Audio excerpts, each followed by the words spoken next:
हा बोल की राधिका, काही काम होतं का? आई, आतमध्ये लय गरमी आहे. मी हे विचारायला आले होते, सगळ्याचा स्वयंपाक करून ठेवू का एकदाच? खूपच गरमी आहे आई किचन मध्ये. मला उभं पण राहावा वाटणं झालंय तिथं. आई, माझ्यानं ना दुपारच्या वेळेला स्वयंपाक नाही होणार. काही हरकत नाही ग राधिका, तू 10 वाजेपर्यंत स्वयंपाक करून ठेवत जाय. अगं एवढ्या गरमीमध्ये काय स्वयंपाक थंडा होणार आहे? आता तू थोडा वेळ इथं थांब आणि बघ किती छान हवा सुटायली इथं. नका आई, मी पहिले जाऊन जराशा चपात्या करून घेते, मग येऊन बसते बाहेर थोडंसं. आई, मी हे पण बोलायला आले होते तुम्हाला, गरमी जोपर्यंत आहे तोपर्यंत मी ड्रेस घालत जाऊ का? मला लय गरमी व्हायली या साड्यामध्ये. अगं, अशी का वेगळी गरमी पडली की काय? दरवर्षी अशीच गरमी होते की? एवढी काय गरमी व्हायली तुला एकटीलाच? आता 2 महिन्यापूर्वी तुझे हे नाटक चालू होते, लय थंडी लागायली लय थंडी लागायली, आणि आता तुझे हे नाटक चालू झाले तर लय गरमी व्हायली लय गरमी व्हायली. ड्रेस घालायचे बहाणे होते हे तुझे सगळे. हे बघ राधिका, कपडे बिपडे घालायचे असतील ना, ड्रेस तुला, तर तू तुझ्या माहेरा घालत जाय, पण इथं तर तुला साडीच घालावी लागेल. आई, माझे प्रॉब्लेम तुम्हाला नुसते बहाणेच वाटतात ना? तुम्हाला काय गरमीचं माहित आई? तुम्ही तर पूर्ण दिवस इथं बाहेर बसून राहता. घरातले तर सगळे काम मलाच करावं लागतात ना आई. भांडे झाडझूड मलाच करावी लागते, स्वयंपाक चहा पाणी हे पण मलाच करावं लागतं. उद्यापासून जरा सकाळी लवकर उठते आणि घरातले सगळे काम करून टाकत जाते, आणि मग दुपारच्याला आरामामध्ये मस्त झोप काढते. आता तर आई पण बोलल्या की सकाळी लवकर स्वयंपाक करत जाय म्हणून. ते सगळे थंड जेवण करतील. चल ग माय, घरात ते राहिलेले थोडेसे काम आता पटापट करून घेते. राधिका, राधिका. आई, आताच डोळा लागला होता माझा आणि लगेच तुम्ही बोलावून घेतलं. काही महत्वाचं काम होतं का? राधिका, माधव कुठे? लवकर कॉल कर त्याला, घरी यायला सांग लवकर त्याला. आई, ते तर दुकानावर गेले, तर लगेच बोलवते त्यांना. बस तू त्याला फोन कर आणि लवकर बोलव घरी त्याला. बरं आई. हॅलो, तुम्ही ना जरा लवकर घरी या की, आईला तुमच्याशी काहीतरी काम आहे. बरं या लवकर. आई, येत आहेत ते.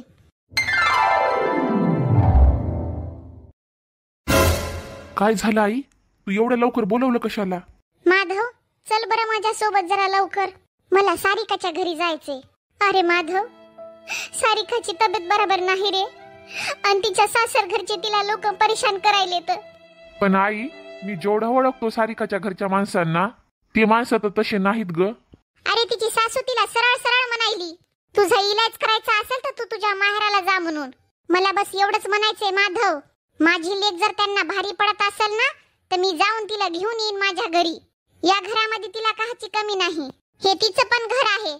आई, तुला कदाचित पूर्ण गोष्ट माहित नसेल. मला माहित आहेत आई, सारिकाच्या घरची कशी माणसं आहेत. ते तसे नाहीत. काही ना काहीतरी सारिकाची चूक असेल आई, मला तर असं वाटायले. तीच बोलत राहते काही ना काहीतरी. अरे माधव, कसं बोलायलास तू? तिची तब्येत बरोबर नाही. तब्येत बरी नसली की माणसाला चिडचिड होतेच. तिने 4-2 शब्द आपल्या सासूला जर बोलले असतील तर तिच्या सासूला कळायला पाहिजे की माझ्या सुनेची तब्येत बरी नाही म्हणून. बरं आई, चल. पण मी आत्ता पण सांगायलो आई, चूक तर सारिकाचीच असेल, तिच्या घरच्यांची नाही. कोण आलं या टायमाला? आई, आई, अगं सारिका, आली का तू? पण सारिका एवढ्या लवकर कशी? आता तर जाऊन तुला 1 महिना सुद्धा झाला नाही, आणि तू एकटी कशी आलीस? कोण आलं की नाही सोबत तुझ्या? तू भाऊजी सोबत काऊन नाही आली? दादा, मी कॅब न आले. पण सारिका, आई तर सांगू लागली की तुझी तब्येत बरोबर नाही म्हण. बस कर माधव, मी तुला खूप वेळची बघायले. असे कसे प्रश्न विचारायलास तू? अरे लेकरू एवढं बिमार असताना तिथून उठून इथं आली आणि तू असं बोलायलास. आणि बरं पण झालं ना, आपल्याला जायची तिथं गरज पडली नाही. आणि तसं पण तू एकदा पण बोलला नव्हतास की आपण जाऊ त्या सारिकाच्या घरी म्हणून. आता ती स्वतः आली कॅबनं, तिनं कोणाला परेशान केलं नाही, तर तुला आता कशाची परेशानी आहे? तू असं उलट सुलट काऊन बोलायलास सासू सारखं? अगं आई, तुला काहीच माहित नाही. मला भाऊजीचा फोन आला होता आणि त्यांनी मला सगळं काही सांगितलं. हिनं आज पण भांडणं करून आली. काय झालं सारिका? हे भाऊ तुझा काय बोलायलाय? आज पण भांडणं करून आलीस काय तू? काय बोलायलाय तुझा भाऊ? सांग बाई, मला सांग. आई, माझी काही चूक नाही ग. ते लोक स्वतः मला मजबूर करतात भांडणं करायला. मी स्वतःहून कधीच भांडणं करत नाही आई. ते स्वतः मला भांडण करायला मजबूर करायले तर. दादा, तुला तर तुझ्याच बहिणीमध्ये सगळी कमी दिसते आणि त्यांच्यामध्ये तुम्हाला कधी कोणत्या चुका दिसल्या नाहीत का?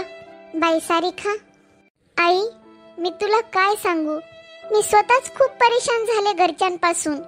आई, तुला काय सांगू ये मी? सकाळी नुसता चहा प्यायला बसते तर लगेच सगळ्याची ऑर्डर येतात मला. देराला पुरी भाजी खायची असते, सासूला उपमा खायचा राहतंय आणि नंदला डोसे खायचे राहतात. आता तूच सांग आई, मी एकटी काय काय कामं करू? आणि ते लोक हे विचार करत नाहीत आई की आपली सून एक कुलती एक आहे गड्या आणि तिला जरासा आराम करू देवा. मी तुला आता सगळं सांगून द्यायले बघ आई, मी काय त्या घरात पुन्हा जाणार नाही बघ. सारिका, तू पण तर त्यांच्याबद्दल थोडासा विचार करायला पाहिजे. तुझ्या लग्नाला किती दिवस झाले तर त्यांच्या आवडी निवडी तुला सगळं माहित पाहिजे बाई. आता असं बाई प्रत्येक वेळेस भांडण राग राग करता येत नाही माय. तुला पण ऍडजस्ट करावं लागेल तुझ्या सासर घरी. आई, तुला मी सांगायले ना, आता पुन्हा त्या घरात मी जाणार नाही. ताई, हे घ्या पाणी प्यायला थंड थंड. ताई, आता किती दिवसासाठी राहायला आले इथं? वहिनी, मी माझ्या घरी आले राहायला. आता आले तर काही दिवसासाठी तर राहणारच ना, एका दिवसात तर जाणार नाही ना. राधिका, मला त्या शांताताईने बोलवले, येता येता मला जरा वेळ होईल तर घराकडे चांगलं लक्ष दे. संध्याकाळच्याला आलूची भाजी आणि भात बनव.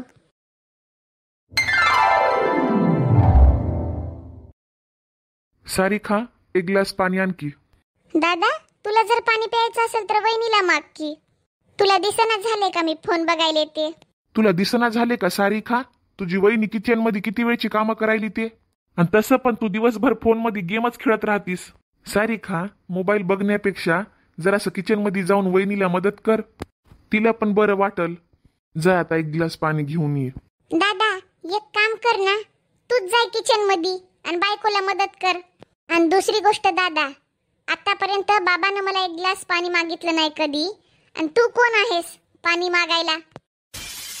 प्रत्येक वेळा आपल्या बायकोची साईड घेत राहतोस. वकीलच बन बायकोचा.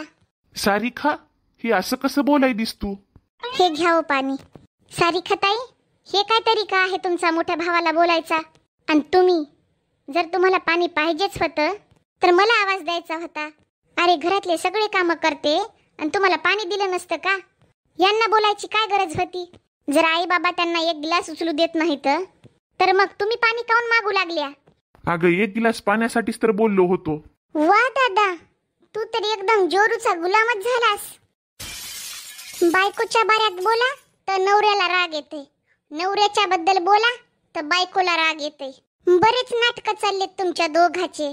आता येऊ द्या आईला घरी, सगळं सांगते माझ्यासोबत कसा व्यवहार करता ते नसताना घरामध्ये. सारिका, तू खूप जास्त बोलायलीस आणि तू काय धमकी द्यायलीस मला आई बाबाची? येऊ दे की आई बाबाला, मी सांगतो तुझे कारनामे. माधव, हे काय तरीका आहे तुझ्या बहिणीसोबत बोलायचा? आई, बघ ना दादा, तुम्ही गेले तेव्हापासून म्हणायला किचन मध्ये जाऊन मदत कर वहिनीला. मला म्हणायला की फोन काऊन बघत बसलीस, मला बोलायला पाणी आणून दे प्यायला. कधीपासून रिकामी बसलीस? बाबा, मी माझ्या घरी सकाळपासून रात्रीपर्यंत काम करत राहते. माहेरात आल्यावर 2-4 दिवस आरामही करू नये का? बाबा, ही खोटं बोलायली. मी फक्त तिला एक ग्लास पाणी आण म्हणलो होतो आणि मलाच माहिती नाही मला ही किती वेळचं ऐकवायली. बस झालं माधव, बस झालं, खूप झालं, खूप बोललास तू. अरे, तुला लाज वाटायला पाहिजे. तू तुझ्या बायकोमुळं तुझ्या बहिणीसोबत तू भांडणं करायलास. अरे, बहीण पहिली असते का बायको? तू विसरलास की काय? हे घर माझं आहे आणि माझ्या घरावर माझ्या पोरीचा पण तेवढाच हक्क आहे जेवढा की तुझा. तुम्हाला जर चांगलं राहायचं असेल इथं तर राहा, नाही तर जा इथून. बाबा, तुम्हाला हिची चूक कधी दिसत नाही ना? मी फक्त तिला एक गिलास पाणी आण म्हणलो होतो आणि तिनं मला किती ऐकवलं. अरे, तू तुझ्या बायकोच्या पुढं स्वतःच्या बहिणीसोबत भांडणं करायला तुला लाज वाटना झाली का? तू तुझ्या बहिणीची साईड घ्यायला पाहिजे होती, ना की तुझ्या बायकोची. अरे, काय करते दिवसभर तुझी बायको घरामध्ये? बस 4 चपात्या करते आणि भाजी हलवते. त्यामुळे तू तुझ्या बहिणीला ऐकवायलास. सकाळपासून त्या बायकोची नाटकं चालू होतं. माझ्याने चपात्या नाही होत, मला लय गरमी व्हायली किचन मध्ये. अरे, हिला मी सांगितलं की सकाळी 10 वाजता स्वयंपाक करून ठेवत जाय. मला म्हणू लागली की ड्रेस घालू द्या मला, म्हणून चिडायली. मुद्दामून भांडणं केलीत मी लेकी सोबत हिनं. पण आई, हिनं तर काही बोललीच नाही. नाही आई, दादा खोटं बोलायलाय. वहिनीनेच भडकून दिले दादाला. एक गिलास पाणी काय घेऊन आली तेव्हाच माझ्यासोबत दादानं भांडणं केले. अरे ही तुझी बायको तर दुसऱ्याच्या घरातून आली. हिने काही सांगितलं ना तू तुझ्या बहिणीसोबत भांडणं करायला उभा राहिलास. अरे 2 मिनिटं काय घराच्या बाहेर गेले तर तुम्ही तर घरामध्ये महाभारत सुरू केली. हे सगळं घरामध्ये तू करायलीस. काय शिकवलंस माझ्या लेकाला? माझं पोरग तर लय शांत स्वभावाचं आहे. आतापर्यंत कधी मोठ्या आवाजात मला बोलला नाही ती. आणि तू काल आली नाहीस घरामध्ये की भांडणं लावून द्यायला लागलीस. आई, तुम्ही फक्त ताईच्या आई आहात का यांच्या पण? अरे एकदा यांना तर विचारलं असतं काय झालंय काय नाही ते. आल्यास तुम्ही निर्णय घेऊन टाकला. ए ऐक, या घरात जर राहायचं असेल ना तर कामं पण करावी लागतील. फुकटचं खायला नाही आलं इथं. राहायचं असेल तर राहाय, नाही तर बोरिया बिस्तर बांध आणि निघ इथून. आणि तू हिला समजावून सांग, घरात जर राहायचं असेल तर चांगलं राहे म्हणाव. अरे तुझी बायको कामच काय करते घरामध्ये? नुसता स्वयंपाक केल्यानं भत नसतंय. कपडे तुझी आई धुते. ही बराबर साफसफाई करत नाही, त्याच्यामुळे तुझी आई साफसफाई करते. बाहेरचे सगळे काम करते झाडझुडीचे. आई, तुला तर माहित आहे ना हिला 4था महिना चालू आहे ते. डॉक्टरने हिला आराम करायला सांगितलंय, तरी पण ही सगळे घरातले काम करते. मी तर हिला कधी बघितलं नाही पूर्ण दिवस आराम करताना रूम मध्ये. अरे माधव, लेकरं कोण नाही पैदा केले? मी लेकरं जन्माला घातले नाही का? मी पण अशी नाटकं केले काय? पूर्ण दिवस घरातले काम करत गेले. मी काय बसून आराम करत नव्हते? काय नव्हते? दुसरं कोणी का लेकरं पैदा केले नाहीत की काय? ही एकटीच आहे जगा वेगळी लेकरं जन्माला घालणारी? दर 10 दिवसाला डॉक्टरकडे गेल्यावर ते तर आरामच करायला सांगतील ना. आई, हिला त्रास होते तेव्हा तर ती आराम करते ना. जर कुणाला काही त्रास होत असेल तेव्हाच तर ती आराम करतील ना. अरे माधव, तुला नाही समजत रे काही. फसवलं तुला हिनं. हिला काहाचा त्रास नाही, हिला फक्त माझ्या लेकीचा त्रास आहे. हिला ही परेशानी आहे की माझी लेक इथं राहायला कामून आली. हिला तर बस माझ्या लेकीसोबत प्रॉब्लेम आहे. आणि तू माधव, तुला जराशी पण लाज वाटना झाली का? मायबापाच्या पुढं बायकोची साईड घ्यायलास, तू तुझ्या बहिणीवर राग करायलास. हे बघ माधव, हे घर माझं आहे आणि माझ्या मनात येईल मी त्यालाच पूर्ण प्रॉपर्टी देईल. आणि माझी लेक याच घरात राहणार 4 दिवस काय 4 महिने, आणि ते पण पूर्ण हक्कानं. आणि यानंतर जर तुझ्या बायकोनं मला किंवा माझ्या लेकीला जर काही बोलली तर डायरेक्ट या घरातून निघून जायचं. सारिका, झाली का तुझ्या मनाची हिवशी? हेच पाहिजे होतं ना तुला? आता झालं का तुझं मन शांत? आता खुश राही या घरात आरामामध्ये. अरे तू हिच्या काऊन मागं लागलास? अरे तुला ही 4 दिवस सहन होईना झाली? अरे एवढा कसा खाली पडलास रे? तू माधवाचा आहेस ना? अरे बहिणीचं लेकीचं जर केलं तर बरकत येते घरामध्ये. आणि तू हिला 4 दिवस सहन करणं झालास? अरे आता तरी आम्ही जिवंत आहोत, तरी पण तू असं वागायलास. आमच्या माघाऱ्या काय होईल काय माहित? अरे तुला 1 रुपया मागत नाही माझी लेक. जे काय करायचं ते आम्ही करतो. माधव, तुला तुझी मायच चुकीची वाटायली ना? हिला विचार. आज सकाळचीच गोष्ट आहे. मी हिला ड्रेस घालू नको म्हणलं तर मला किती सारा ऐकावून गेली. उलट बोलून गेली मला. राधिका, आई खरं बोलायली? अहो, मला साडीमध्ये लय गरमी होते म्हणून मी हे विचारायला गेले काही दिवस ड्रेस घालू का? आणि आई नाही म्हणल्या. मग बस मी एवढंच बोलले की तुम्ही तर आई आराम करता, काम तर मला करावं लागतात. त्या किचन मध्ये नुसती गरमी होते. बस असंच बोलले. माधव, घरातले सगळे काम मी करते. तुला काय माहित आहे? तू निघून जातोस ऑफिसला, तुझे बाबा निघून जातात. अरे ही झोपलेली असेल तर मी कधी हिला उठवत नाही. कोणते असे घरातले एक्स्ट्राचे काम लावत नाही. अरे तू स्वतः विचार कर माधव. मला ही एकुलती एक सून आहे. हिला त्रास देऊन मी कुठे जाणार आहे? अरे कोण आहे आमच्या माग पुढं? तू एकच तर आहेस. अरे माझी लेक काही इथे लय दिवसासाठी येते का रे? 4 दिवसासाठी येते. तुम्हाला ते 4 दिवस सहन होईना तर तिचं जीणं मुश्किल करून टाकता तुम्ही. अरे कधी माझ्या लेकीला फोन करून विचारत नाही की ताई तुम्ही कशा आहात? कोणतं काही काम करायचं म्हणलं की हिला त्रास होतं, हिचं दुखतंय.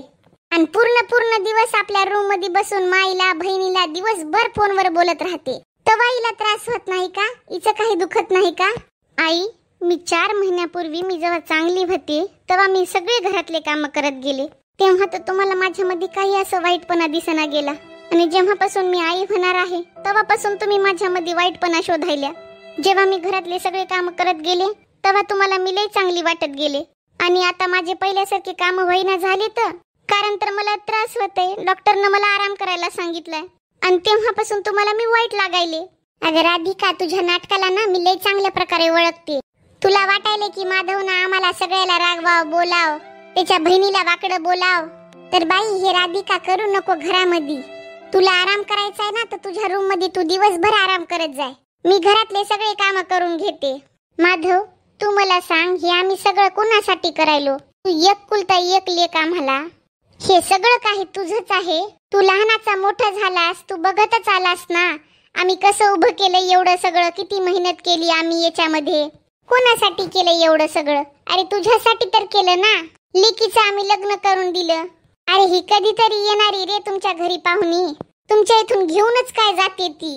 माधव, रोजच्या रोज घरामध्ये भांडणं काही कामाचे नाहीत रे. तू एक काम कर, इलाईच्या माहेरात नेऊन सोड. कारण माधव, ही पण खुश राहील ना आम्ही पण. कारण हिचं काही इथं मन लागत नाही आणि असं पण पूर्ण दिवस माहेरात फोन करून बोलत राहते. तर तू एक काम कर, इलाईच्या माहेरात नेऊन सोडून ये. डिलिव्हरी होईपर्यंत तिच्या माहेरात राहू दे, नंतर घेऊन येता येते आपल्या इथं. थोडे औषधाचे गोळ्याचे पैसे दे, त्याच्यापेक्षा जास्त देऊ नको. आमच्यानं फेडणं होणार नाही. अरे हिचे तर नाटकं संपत नाहीत माधव. तू मला सांग माधव, आम्ही किती सगळे मेहनतीनं उभं केलंय. हे घर दार, जमीन जायदाद, हे सगळं काही आम्ही आमच्या हिमतीवर केले ना. आणि हिला कोणत्या गोष्टीहून काही घेणं देणं नाही. 2 शब्द प्रेमानं सुद्धा बोलू शकत नाही ही. यामुळे आम्ही तुझं लग्न केलं होतं का? पूर्ण दिवसभर तर तू बाहेर राहतोस आणि ही बाई आपल्या रूम मध्ये दिवसभर पडून राहते आणि बहिणीला बोलत राहते. कधी हिच्या आईचा फोन येते तर कधी हिच्या बहिणीचा. पण तुझी पण बहीण आहे, ती पण तिच्या सासर घरी राहते. एखाद्या वेळेस तरी तिच्या मनाला येत नाही की आपल्या नंदला एखादा कॉल करून बोलाव म्हणून. स्वतःच्या बहिणीला आणि माईला फोन करायला हिच्यापाशी येळ आहे आणि तब्येत पण बरी राहते हिच्या माईला बोलायसाठी. आणि मला जरासं प्रेमानं बोलायचं म्हणलं की हिचं डोकं दुखत आहे. बस झालं माधव, खूप झालं. हिची डिलिव्हरी होईपर्यंत हिला हिच्या माहेरात नेऊन सोड. मग ही पण खुश राहील ना आम्ही पण. अरे अशा टायमाला खुश राहणं खूप महत्वाचं असते आणि हिला आम्ही दिसतो, ही कुठून खुश राहणार आहे. हिला हिच्या माहेरामध्ये नेऊन सोड, त्यांना बघून तरी खुश राहील आणि बाळ पण चांगलं जन्माला येईल. मग डिलिव्हरी झाल्याच्या नंतर आपण हिला घेऊन येऊता.